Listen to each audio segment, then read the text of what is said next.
ஹே மக்களே! எல்லாம் எப்படி இருக்கீங்க? Welcome back channel. இது ஒரு அன்பாக்சிங் வீடியோங்க. என்ன அன்பாக்சிங் வீடியோன்னு பார்த்தீங்கன்னா, வீட்ட ஒரு டெக்கரேட் பண்ணணும்னு ரொம்ப நாள் ஆசை. என்னோட வீட்ல உள்ள ஃப்ரிட்ஜ் மேல டெக்கரேட் பண்ணணும்னு ஆசை.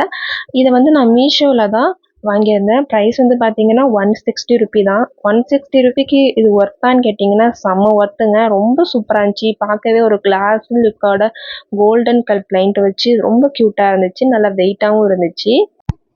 மேக்ஸிமம் நம்ம வீட்டு மேல அந்த ஃப்ரிட்ஜ்ல வந்து பார்த்தீங்கன்னா, மேல ஏதாவது எம்ப்டியா இருக்கிறத வந்து ரொம்ப மெஸ்ஸி ஆக்கிருவோம். ஏதாவது டம்ளர் வைக்கிறது, வாங்கும்போது பர்ஸ் வைக்கிறது, ஃபோன் வைக்கிறதுலேருந்து எல்லாமே நம்ம கொண்டு வந்து அங்க தான் வைப்போம். நம்ம எவ்வளோதான் அத நீட் பண்ணி வச்சாலும் கரெக்ட்டா இருக்காது. பட் இது மாரி ஏதாவது ஒண்ணு வச்சு டெக்கரேட் பண்ணி வச்சுட்டோம்னா, பார்க்க கொஞ்சம் அழகா, நீட்டா தெரியும். அதுக்காக தான் இது நான் வாங்கியிருந்தேன். இது ரொம்ப ரொம்ப எனக்கு பிடிச்சிருந்துச்சு. உங்களுக்கு பிடிச்சிருக்கான்னு கமெண்ட் பாக்ஸ்ல சொல்லுங்க. உங்களுக்கு இதோட லிங்க் வேணும்னு சொன்னீங்கன்னா, நான் கமெண்ட் பாக்ஸ்ல பின் பண்றேன். பாய். நெக்ஸ்ட் ஒரு சூப்பரான வீடியோல பார்க்கலாம்.